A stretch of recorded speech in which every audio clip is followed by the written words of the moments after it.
Pengintai Rusia menciduk salah satu ruang bawah tanah milik militer Ukraina di Jamyar. Di waktu yang sama, tentara Ukraina tampak berusaha menyamarkan benteng tersebut. Rekamannya beredar di Telegram pada Minggu 18 Agustus 2024. Setelah menutup posisinya, pasukan Rusia kemudian beraksi dengan menjatuhkan granat dari drone-nya. Dalam keterangan unggahan disebutkan, di arah Jamyar, tentara Ukraina berusaha menyamarkan bentengnya dengan cara menutup pintu masuk dengan bahan seadanya.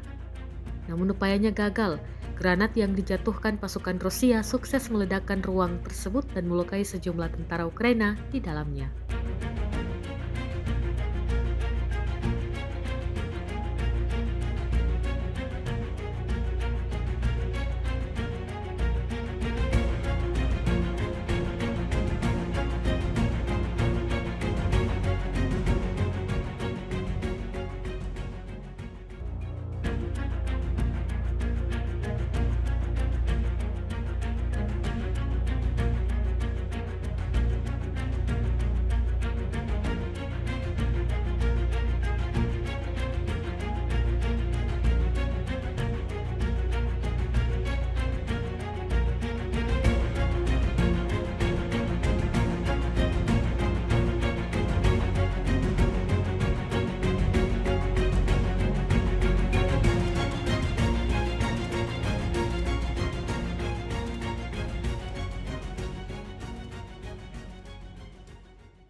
Download Tribun X sekarang, menghadirkan lokal menjadi Indonesia.